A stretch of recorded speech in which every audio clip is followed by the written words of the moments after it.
وصفة النهاردة بقى بتتكلم عن نفسها. النهاردة هنعمل سابلي البابلز، حاجة كده تحفة من الآخر. شكلها شيك جدا في التقديم، شكلها جديد، طعمها طعم البيتيفور كده، حاجة بتدوب ولكن مميزة جدا في شكلها.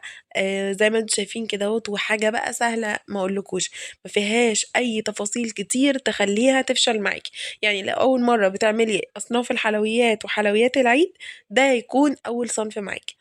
هقول لكم بقى انا عملت الجمال ده كله ازاي. بس لو اول مره بتشوفوني، انا اسمي مريم ودي قناتي. لايك وشير للفيديو ده وكومنت حلو لما تجربوا الوصفه دي وتعجبكم. في البدايه معايا كيلو الا ربع من الدقيق، يعني 750 جرام. معايا بيضتين بحراره المطبخ. معايا نص كيلو من الزبده بحراره المطبخ برضو. معايا 250 جرام من السكر البودرة مطحون في البيت، مطحون ناعم جدا ومصفياه عشان اتأكد ان هو مفيهوش اي حاجة. ومعايا نص معلقة صغيرة من الفانيليا البودر العادية. ممكن تحطوا كيسين من صغيرين، ممكن تحطوا معلقة صغيرة كده مليانة فانيليا سايلة، وكمان رشة ملح. اول حاجة معايا هنزل بالزبدة اللي هي النص كيلو، وعليها السكر البودرة اللي هو 250 جرام. هنزل بيهم في العجان بتاعي.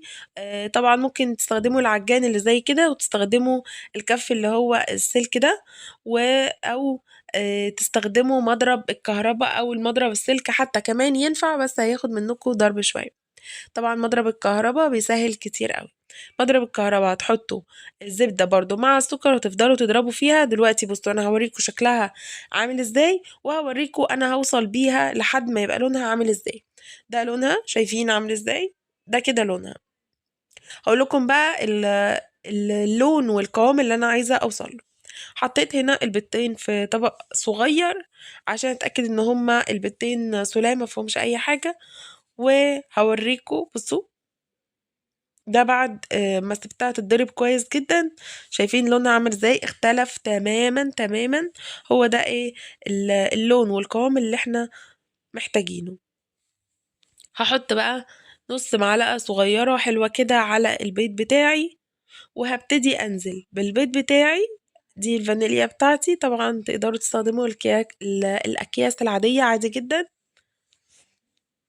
هحط بقى البيض بتاعي بيضة بيضة لحد ما البيضة دي تختفي خالص والعجان يخلطها كويس مع الخليط. هنزل بالبيضة التانية بتاعتي وعليهم الفانيليا. وقفت العجان وهحط بعد كده ايه الدقيق. في الخطوات اللي بعد كده مفيش عجن كتير خالص. المرحلة اللي بسيبه يضرب فيها أو يضرب الخليط يعني كويس جدا فيها، هي المرحلة الأولانية ساعة خلط الزبدة مع السكر.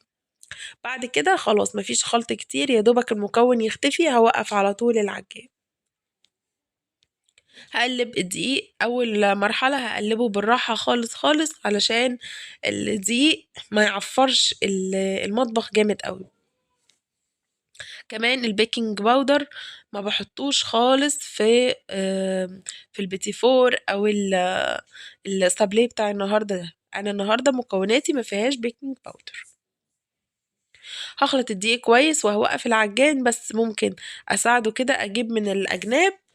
وكمان هغير الكف ده. حطيت الكف بتاع العجن ده وشلت السلك علشان مش عايزاه في المرحلة دي، انا كنت عايزاه في الاول.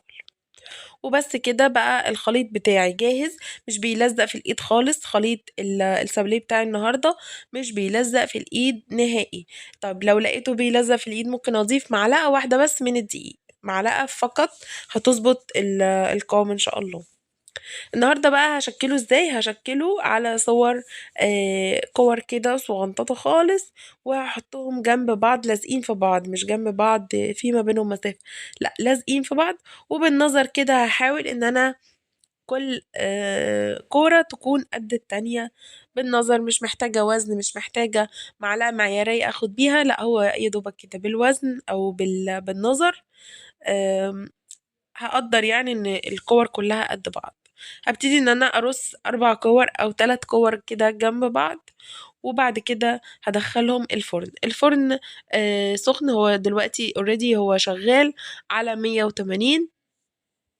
أول ما أخلّص الصينية دي هادخّلها الفرن وأطلّع غيرها وهكذا هاكون شغّالة، يعني مش هاوقّف، يعني هو ما بياخدش وقت إن هو يرتاح فيه أو يخمر أو أي حاجة. هادخّل دي وأحُط دي وأدخّل دي وأحُط دي وهكذا لحد ما أخلّص الكمية بتاعتي.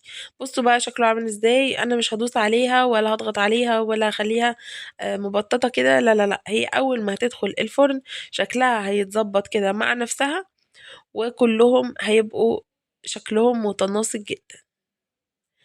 أول صينية معايا كانت خرجت، بُصّوا أنا يعني حاولت بس كده إن أنا أورّيها لكم هي دي كده مستوية يعني، بُصّوا أنا اتلسعت يعني ما قدرتش أورّيكم، بس دي اللي استوت معايا، هاورّيها لكم وهاورّيكم إزاي إن هي لونها من تحت جميل جدًا، جدًا وواخد لون دهبي كده وجميل، ومن فوق مستوية وزي الفل.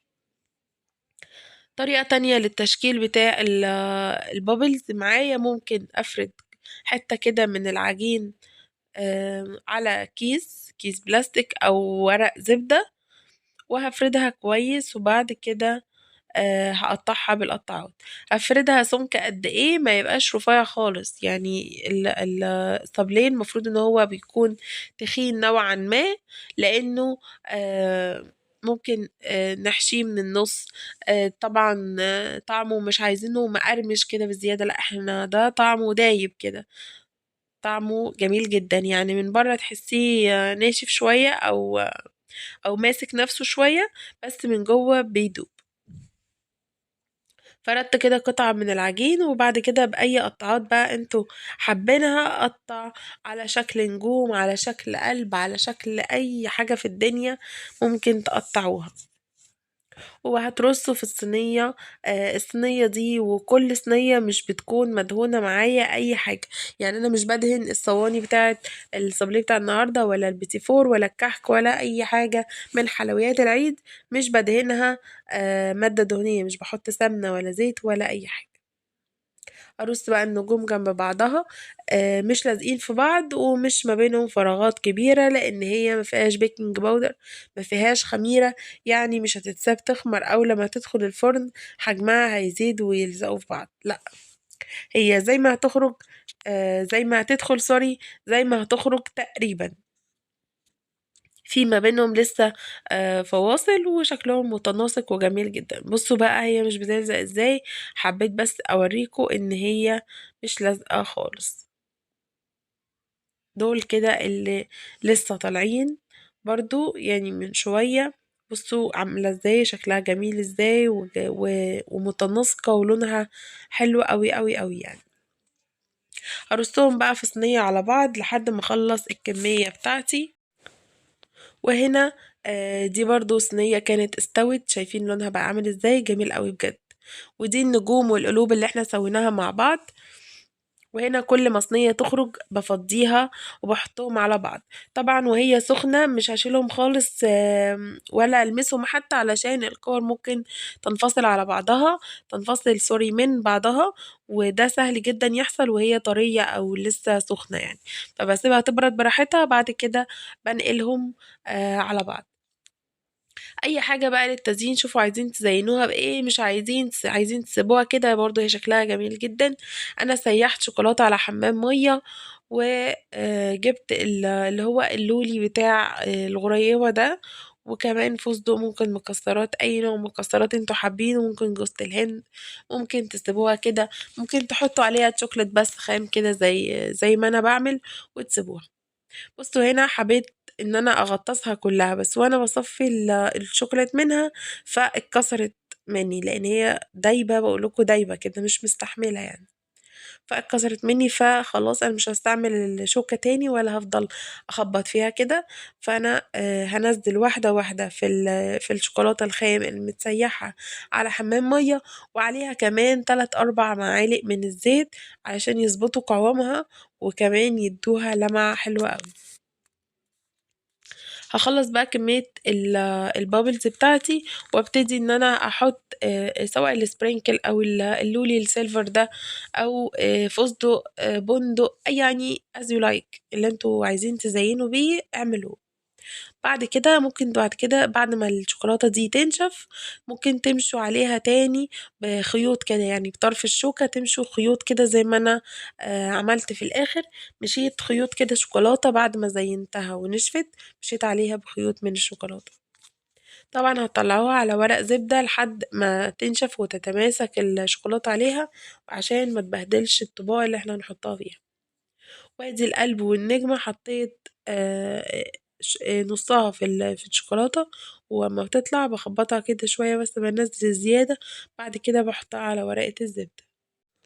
ولما تنشف خالص طبعا تقدروا تقدموها، وتقدروا كمان تحطوهم فوق بعضهم، بس تتأكدوا ان الشوكولاتة نشفت خالص، وترصوهم بقى في علبة بتتقفل كويس جدا، مش داخلها هوا مش داخلها رطوبة، وتحتفظوا بيه. وكل سنة وانتم طيبين. لو وصلتوا معايا لحد دلوقتي اعملوا لي لايك للفيديو الجميل ده، وسبسكرايب للقناة لو لسه ما عملتوش سبسكرايب، وتفعلوا الجرس علشان يوصل لكم اشعار بكل وصفة جديدة بنزلها هنا على القناة. واشوفكم بقى في فيديوهات تانية كتير جدا.